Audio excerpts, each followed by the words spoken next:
Oke.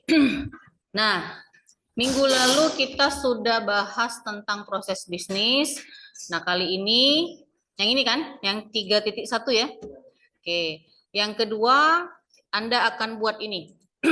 Jadi kita masuk ke tahap yang kedua dari objek analisisnya atau analisis yang berorientasi objek, yaitu mengidentifikasi skenario pemakaian atau use case.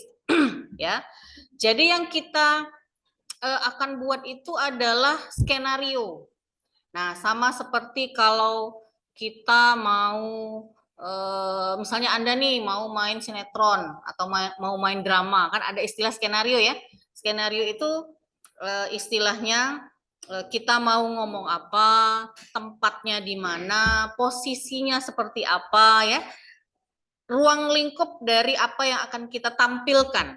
Nah, itu skenario ya. Kalau kita mau buat sinetron atau drama ya, pertunjukan lah. Nah, kalau di perangkat lunak, skenario-nya adalah tampilannya. Nah, kira-kira proses apa saja yang akan kita rancang nantinya pada saat membuat perangkat lunak. Nah, itu yang perlu kamu perhatikan. Ya, jadi kamu sudah bisa memikirkan kira-kira proses apa saja yang akan Anda buat di perangkat lunaknya. Ya, saya akan mencontohkan membuat skenario dari sistem informasi akademik. Nah, kalau kita buka di Sispo, ini kan Sispo ya. Jadi kalau kita ketik alamat websitenya sispo.binadarma.ac.id, maka akan tampilkan menu ini. Nah, maka akan tampil menu ini. Nah, apa yang pertama kali Anda lihat di sini? Apa yang pertama kali Anda lihat di sini? Tampilan login ya. Nah, berarti ada proses namanya login atau login. Proses login atau login bisa kita katakan sebagai satu proses yang nanti akan kita jadikan nama skenarionya. Nah, berarti proses yang pertama namanya, Ibu buat di sini deh ya. Ini kita abaikan dulu. Yang pertama itu ada namanya skenario login. Gitu kan ya? Nah, di dalam login atau di dalam tampilan login ini ada apa, Nak? Apa yang mesti kita lakukan? Mengentrikan username dan password. Mengentrikan username dan password. Coba berpikir, kalau kita mau mengentrikan username dan password, berarti data kita kan sudah ada di sini. Ya kan? Data kita itu sudah ada di website Sispo. Berarti sebelum skenario login, ada skenario untuk ngentri ke data pemakai. Apalah namanya? Jadi penomorannya yang pertama bukan skenario. Skenario adalah urutan berikutnya. Berarti ada skenario apa? Apa namanya? Kelola data user. Kenapa saya buat namanya kelola? Data user itu nanti bisa kita entrikan, kita simpen, mau kita delete misalnya, kalau dia tidak jadi mahasiswa atau dosen Bina Dharma lagi, bisa delete ya. Mau kita edit misalnya kamu lupa password, terus di reset, ganti password baru, bisa. Berarti di dalam kelola itu ada entry, edit, delete, find misalnya, browse, dan seterusnya, dan seterusnya. Makanya saya kasih namanya kelola. Atau carilah kata-kata lain misalnya selain kelola yang di dalamnya ada operasi-operasi itu. Tapi kalau misalnya kamu buat di sini skenario entry user, cuman bisa entry aja, nggak bisa ngapa-ngapain. Nah itu maksudnya kenapa Ibu buat namanya kelola. Atau skenario apalah namanya ya, pengelolaan atau apalah. Pokoknya di dalamnya itu ada itu. Karena operasi-operasi itu tidak boleh kita jadikan nama skenario. Ya, di dalamnya kan berarti ada admin atau ada pengelola yang akan mengentrikan atau memanipulasi dari data pemakai. Ya kan? Dari data pemakai, mau pemakainya Anda sebagai mahasiswa, mau pemakainya saya sebagai dosen, atau mungkin pemakai yang lain. Ya kan, berarti data ini mesti diinputkan dulu, baru yang lain bisa mengentrikan. Kan gitu ya. Kayak misalnya Anda nih, pertama kali masuk Bina Dharma dan tahu login Sispo, username-nya apa? NIM ya, NIM kamu masing-masing kan? Password-nya apa? NIM juga? Apa waktu itu yang pertama kali dulu? Enggak ada? Nama, taruhlah nama ya. Nah kan bisa kamu edit lagi. Nah itu artinya NIM dengan nama kamu sudah dimasukkan di skenario user kelola user. Gitu ya? Oke. Oke, sebelum kamu login. Ya, sebelum kamu login, pada saat kamu login misalnya nih Ibu mau login nih, ya saya klik tombol login. Jadi saya kasih gambaran ini programnya sudah ada, skenario-nya apa gitu. Nah, nanti yang kamu bakal buat programnya belum ada tapi kamu buat skenario-nya, tampilannya nanti seperti apa. Kayak gitu ya. Nah, ini ya. Jadi akan tampilan seperti ini. Kecilin dikit biar dia bisa terlihat menunya. Akan tampil menu seperti ini. Ibu bisa melihat jadwal. Misalnya saya mau lihat jadwal pekannya. Ini pekan ke, misalnya pekan kelima ini ya. Ini pekan kelima. Nanti keluar jadwal. Artinya data-data ini mesti disimpan dulu kan? Mesti kita kelola dulu data-data ini ya. Nah, begitu juga dengan Anda. Misalnya Anda nanti keluar jadwal kuliah atau KRS ya. KRS. Di dalam KRS itu ada data apa? Sebelum keluar jadwal, di dalam KRS ada data apa? Nah, itu mesti kita entry ke dulu. Berarti sebelum login ada lagi skenario yang lain. Paham? Nah, ada lagi skenario yang lain. Kita copy by ini. Apa skenario-nya? Kalau kita lihat ini, ya kurasa sama B jadwal ini dengan kamu kan? Ada data apa di sini? Yang pertama kali ada data apa? Yang ada di sini nih, sebelum mahasiswa atau dosennya ada, harus ada data apa? Data fakultasnya kan? Dia berasal dari fakultas apa dan prodi apa ya? Karena setiap mata kuliah beda, setiap prodi beda fakultas. Setiap prodi pasti beda mata kuliah. Iya atau enggak? Iya. Berarti ada skenario apa? Skenario kelola data fakultas yang isinya itu nanti ada nama program studi. Yang isinya nanti ada nama program studi. Terus ada data apa lagi? Ada data apa lagi? Kan fakultasnya sains dan teknologi. Kita simpen nih kode fakultas misalnya 01.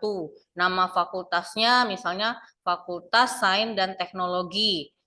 Di dalam Fakultas Sains dan Teknologi nanti ada beberapa program studi.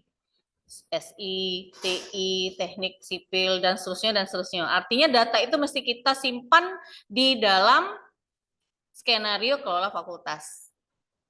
Oke, yang kedua apa lagi? Selain fakultas, ada apa lagi? Ini kan mata kuliah. Berarti ada skenario untuk kelola mata kuliah. Ya kan? Nah, di sini kan ada untuk mengelola data mata kuliahnya kapan. Fakultas Sains dan Teknologi, prodinya Sistem Informasi, mata kuliahnya dari semester 1 sampai semester 8. Di entry ke dulu. Ya kan? Baru bisa keluar jadwal ini kan? Nah, gitu ya.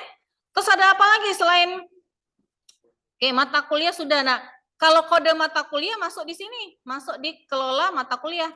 Jadi kode mata kuliahnya apa, nama mata kuliahnya apa, prodinya dari mana? Belum. Kita baru ke mata kuliah. Yang kita lihat itu adalah namanya dulu mata kuliah. Berarti atribut mata kuliah ada di situ. Kode mata kuliah, nama mata kuliah, SKS. Jumlah SKS-nya berapa? Ya kan? Karena berarti mata kuliah itu terdiri dari atribut kode mata kuliah, nama mata kuliah, SKS-nya apa, prodinya dari mana. Ya kan? Nah, itu ya. Oke. Setelah itu apa lagi? Berarti yang ini sampai ke sini ini masuk dalam kategori data mata kuliah. Ya. Terus ada apa lagi? Kreditnya juga. Terus ada apa lagi? Ada kelas. apakah kelas itu setiap semester berubah? Kelas kamu setiap semester berubah enggak? Berubah. Semester 1 SI 1A, semester 2 SI 2A. Berarti perlu kita simpen datanya kan? Perlu kita kelola, berarti ada data kelas. Kelola, ada skenario untuk kelola kelas. Misal yang akan kita buat di sini atributnya kelas itu apa namanya, ID kelas, kode kelasnya apa dan nama kelasnya apa. Misalnya kode kelasnya 01. 01 itu nama kelasnya SI1A. Tapi kelas itu juga berdasarkan program studi. Karena kode kelas itu berdasarkan program studi kan? Kayak kamu buat kayak ini nih, SI5C. Ini menandakan bahwa dia berasal dari Prodi Sistem Informasi semester 5 kelasnya C. Nah, kayak gitu. Berarti perlu kita simpen. Apa yang akan kita entrikan di data kelas ini? Prodi apa, semester berapa, dan kelasnya kelas apa. Ada 3 berarti kan? Prodinya SI, semesternya semester berapa, dan kelasnya kelas apa. A, B, C, D, dan seterusnya. Tergantung dengan jumlah mahasiswa. Satu kelas itu dipatok ada berapa siswa misalnya. Oh, satu kelas itu kalau nggak salah dipatok maksimalnya 40 mahasiswa. Berarti kalau ada nambah mahasiswa baru, dia masuk ke kelas yang lain. Jadi dibuat validasi bahwa satu kelas itu maksimal kita entry ke nama mahasiswanya sebanyak misalnya 40 mahasiswa. Itu kita gunanya buat untuk nyimpen data kelas. Paham ya? Oke. Sudah kelas ada apa lagi? Hari. Saya tanya, hari itu ada enggak kemungkinan berubah? Hari, ada enggak kemungkinan berubah? Selain Senin sampai Minggu, ada enggak kemungkinan berubah? Tidak mungkin. Perlu kita kelola data hari? Tidak perlu. Kita cuma masuk ke di list box di program. Senin, Selasa, Rabu, Kamis, Jumat, Sabtu, udah. Enggak bakal berubah. Beda dengan kelas tadi. Kalau kelas berubah-ubah. Bisa aja satu semester ini dari A sampai dengan C, tapi bisa saja semester tahun depan mahasiswa baru dari A sampai dengan Z misalnya, karena banyak mahasiswa yang daftar. Ya kan? Artinya berubah-ubah. Tapi kalau dia tidak berubah, kayak hari itu, hari yang tidak berubah-ubah, Senin sampai Sabtu. Apalagi yang tidak berubah? Jenis kelamin. Berubah enggak jenis kelamin? Ya laki-laki perempuan aja kan? Kita buat list box aja kalau di program. Atau combo box, bukan combo, list box itulah. List box. Paham ya? Kan kamu udah belajar kan ngoding kan? Kalau kita buat list box, list apa, namanya apa kan gitu ya, kalau kita ngoding. Nah itu ya, berarti tidak usah kita buat skenario hari. Oke, yang berikutnya jam. Ada enggak kemungkinan jam kita kuliah itu berubah? Bisa aja. Tahun sekarang misalnya 2 SKS itu sesi pertamanya jam 8 sampai 9.40. Bisa baik kayak tahun depan oleh rektor diubahnya jadi kita masuk 7.30 sampai jam 9 misalnya. Nah, kalau ada kemungkinan seperti itu kita buatkan proses. Artinya pada saat program ini mau kita buat, pemakai program tidak perlu ngotak-atik coding. Tidak perlu ngotak-atik coding karena dia tidak ngerti tentang coding kan. Nah, dia yang diotak-atiknya apa? Menu-menu yang sudah kita buatkan. Mau dia delete, mau dia hapus, mau dia edit ya silakan aja. Nah, kira-kira namanya apalah jam ini? Sesi mata kuliah, sesi kuliah ya. Ya kan? Skenario kelola, mau jam juga boleh atau sesi pertemuan. Sesi 1, 8, 9, 40, sesi 2, 10, sampai itu ya. Itu maksudnya ya. Seralah namanya apalah. Oke, selain itu, apalagi ada ruang. Ada enggak kemungkinan ruangan ini berubah? Pasti. Kampus baik, yang di sana tidak dipakai lagi, masuk ke kampus ini gitu ya. Berarti nanti ada kelola data ruang. Skenario kelola ruang. Ruang itu juga ada cirinya. Kalau U berarti dia di kampus utama. Berarti nanti pada saat kita nginput ke data ruang, kita harus nginput ke kampus mana dia. Kampus A, B, C utama misalnya, atau sekarang berubah ya, BR1, BR2 dan utama. Ruangannya juga ada kodenya kan? Kalau 5 berarti dia di lantai 5. Kalau sisa setelah 5, 2 digit setelah 5 itu menandakan pengurutan dari ruangan di lantai 5. 1, 2 kan? 501, 502 dan seterusnya. Berarti ada skenario untuk mengelola data ruang. Oke, selain itu apa lagi? Kalau kamu lihat selain itu apa lagi? Ada nama ibu kan di sini? Nah, berarti ada menginputkan data dosen. Skenario kelola dosen. Selain dosen, nama kamu kan? Iya, mahasiswa. Ini baru satu layout ini loh. Artinya dalam satu tampilan ini ternyata banyak data yang mesti kita inputkan. Paham kan? Sama kayak gini loh. Kalau kamu mau buat laporan penjualan. Nah, di laporan penjualan itu ada apa? Ibu pause ke dulu sebentar. Di dalam laporan penjualan itu ada apa? Biasanya. Kalau kita buat laporan penjualan. Oh ya, laporan penjualan akun. Di dalamnya ada apa? Itu tabel ya. Tabel misalnya ada nomor, ada apa lagi? Kode barang misalnya ya. Kode barang, nama barangnya, misal ya. Nama barangnya, terus apa lagi? Ada apa lagi? Harga mungkin ya. Persediaannya berapa, jumlahnya, stoknya berapa, apa lagi? Di dalam laporan penjualan misalnya ada ini harga beli misalnya, di sini harga jualnya berapa gitu ya, harga jualnya berapa, terus berapa persen keuntungan, taruhlah cuma ini, kira-kira ada skenario apa aja? Pertama, skenario apa?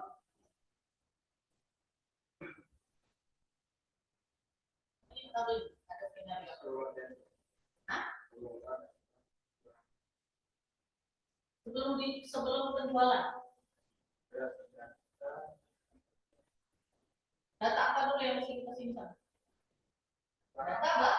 Iya, kelola data bank. Apa isi kelola data barang ini?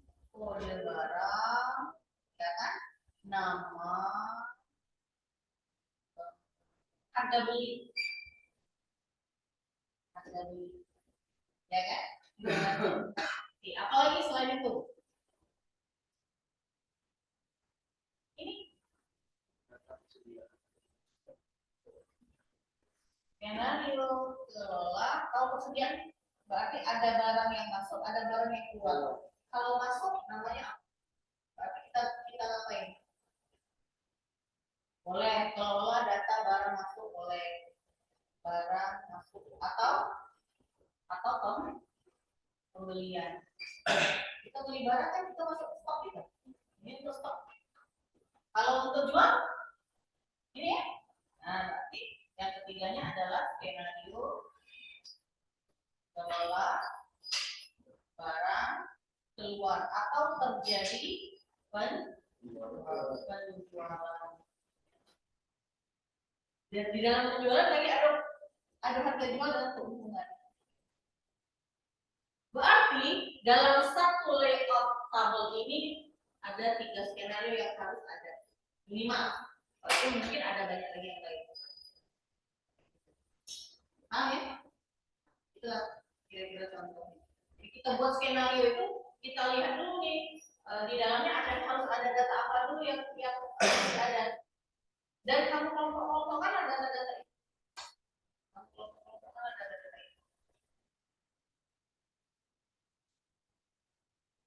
Jangan kamu buat satu tabel ini nantinya satu skenario. Ngetik terus, ketik terus programnya apa, nggak bisa gitu. Kita tuh cuma nyimpen data masternya. Jadi pada saat kita mau lakukan penjualan barang, nah pada saat mengelola data barang luar, tinggal pilih lain. Nah, data barangnya kan sudah diinput di sini, tinggal kita lihat di sini. Ya, stok barang masuknya diinput di sini, kita lihat stoknya ada atau enggak. Harga belinya juga ada di sini, tinggal kita lihat berapa persen keuntungan dapatlah harga jual. Ya, judul kamu kemarin apa? Coba dikasih tahu sama ibu biar kita tahu apa punya skenario. Setelah ini tugasnya adalah buat nama-nama skenario. Buat pikir ke diskusi dengan ibu hari ini. Skenario. Kita minggu kan masuk. Minggu yang ketiga itu di learning, ibu lagi sibuk masuk itu di luar anak ibu order, minggu ini harus ini. Coba apa? Nah, nanti kita diskusikan lagi setelah kamu buat sendiri ya. Nah itu. Jadi buatlah semua skenario. Ibu iniin lagi. Oke. Jadi intinya buatlah semua proses apa saja yang harus ada di perangkat lunak yang akan kamu buat. Prosesnya apa saja. Sampai dengan misalnya setelah ini ada login. Bukan hanya login aja kan, setelah kelola data mahasiswa, apalagi skenario apa lagi? Kamu ngapain? Entry ini ya? Entry KRS ya? KRS. Sudah entry KRS, apalagi? Skenario. Sudah itu apa lagi? Lihat KHS. Ya kan? Dan seterusnya. Ya, sampai login. Oh, oke. Lihat KHS dengan KRS ini di bawah login ya. Di bawah login. Setelah login kan?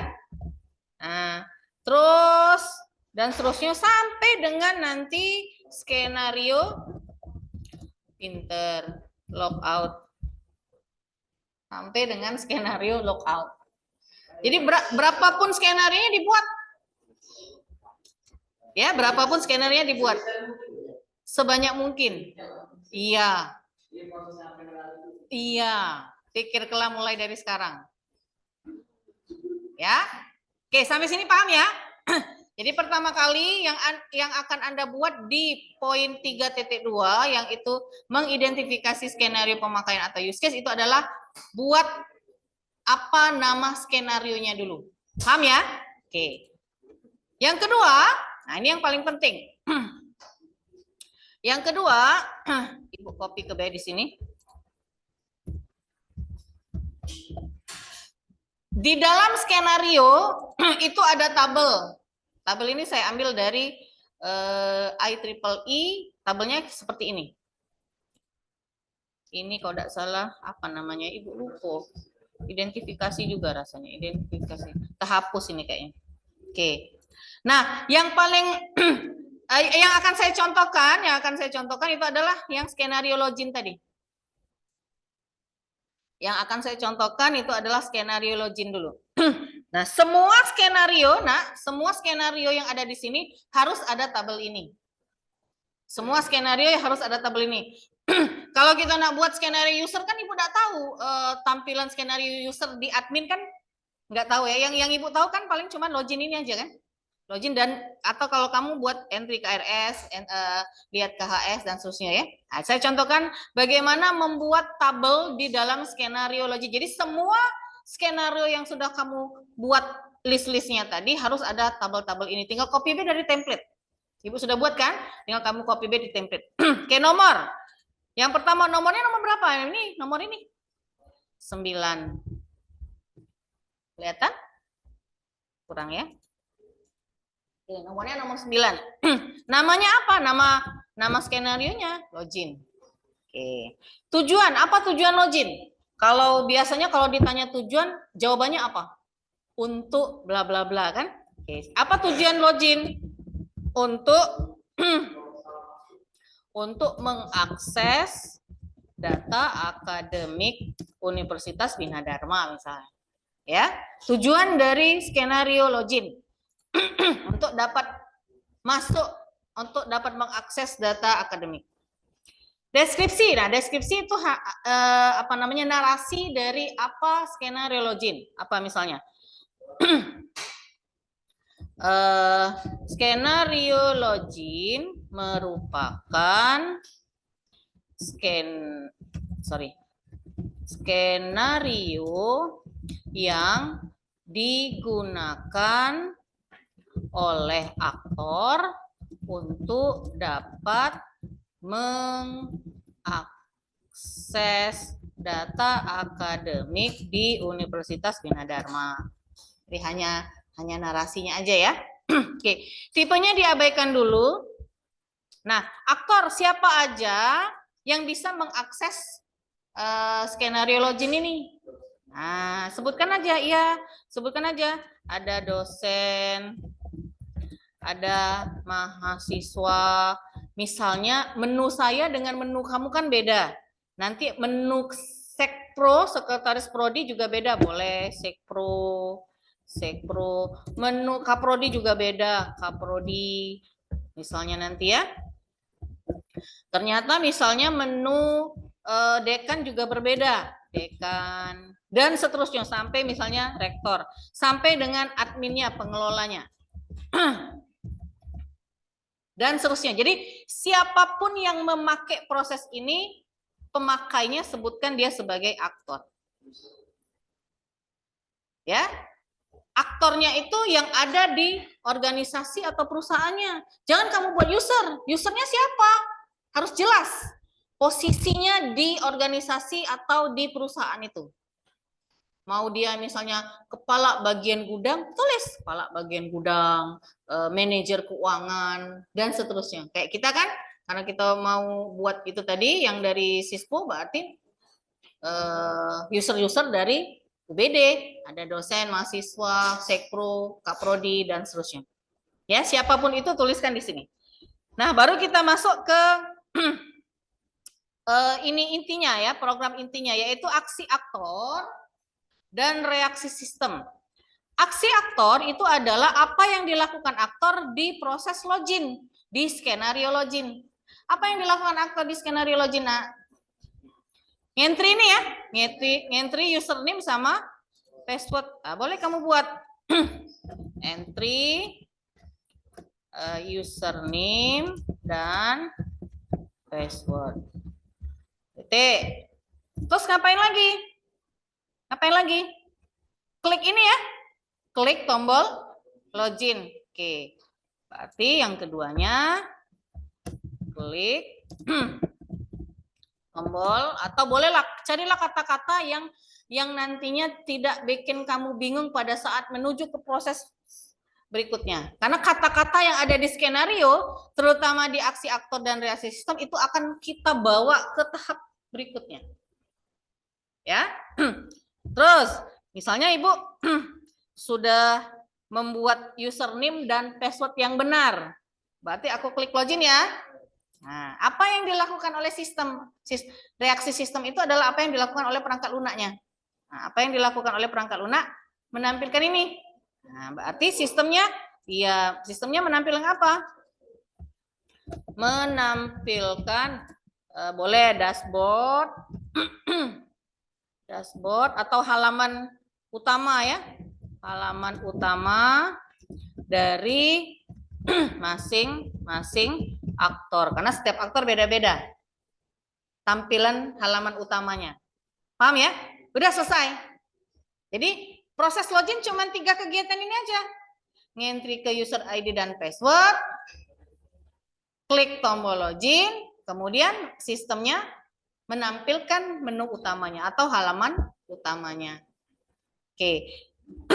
Kalau misalnya di dalamnya banyak, sebutkan semua, Nak. Ya, jadi misalnya ini, Bu, di dalam misalnya nih, kelola data mahasiswa.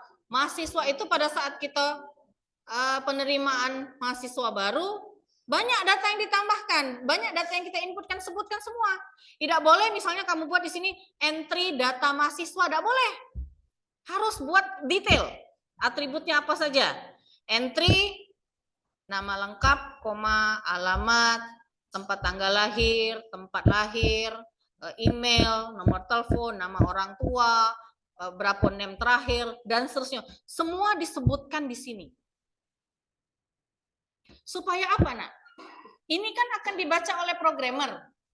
Nah, programmer lah yang akan mengeksekusi rancangan kamu ke program. Itu ya.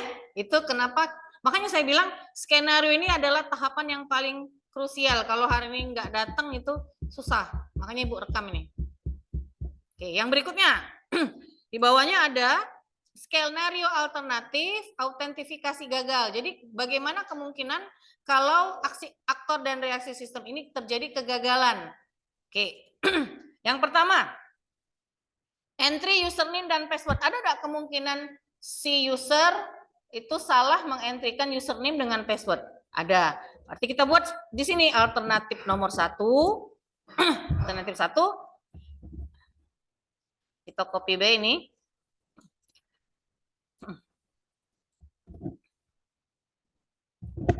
Entry nomornya nggak usah dibuat kayak gitu, alternatif 1 aja. Entry username dan password yang benar. Misalnya kita salah ngetik, lupa password, segala macam ya. Yang kedua, ada nggak kemungkinan kita tidak mengklik tombol login? Tidak mungkin. Apa tidak mungkin? Berarti tidak kejingoan, buto, layar tidak hidup. Itu tidak boleh kemungkinan seperti itu. Ya, nggak boleh. Berarti alternatif 2-nya nggak ada. Oke. Yang kita lihat reaksi sistem. Ada tidak kemungkinan si sistem ini, program ini tidak menampilkan dashboard utamanya? Ada? Ada. Kalau apa? Kalau kita salah, bukan gara-gara jaringan enggak ketik, bukan, enggak boleh. Tapi di sistemnya, gara-gara apa? Misalnya saya salah ngetik ke username ya, aku sembarang nih. Aku klik login. Apa yang tampil? Ada pesan username ini tidak ada. Masukkan di sini. Berarti ALT 3-nya jika username salah, maka akan tampil pesan, apa tadi pesannya? Username ini tidak ada. Username ini tidak ada. Tanda serunya 2 kali rasanya tadi ya. Oke. Titik. Nah, itu kalau username-nya tidak salah. Kalau password-nya salah, misalnya saya sembarang nih. Saya klik login. Apa yang terjadi? Ada pesan ini, password Anda salah. Nah, buat lagi. Jika password salah, maka akan tampil pesan apa tadi? Password Anda salah. Password Anda salah. Ada tanda serunya juga tadi ya.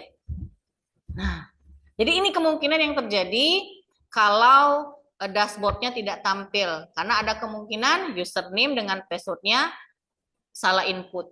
Atau tidak terinput dengan benar. Gitu ya. Nah, oh ya, saya lupa ini reaksi awalnya tadi yang pertama tadi ini lupa terisi. Reaksi awalnya apa? Tampilan halaman login ya, yang tadi ya. Nah, berarti ada kondisi akhir. Kondisi akhirnya apa? Nah, setelah kita ngentri ke yang benar tadi, ini tadi dashboard tadi, ya dashboard tadi. Nah ini ya, nampilkan ini kan, apa namanya?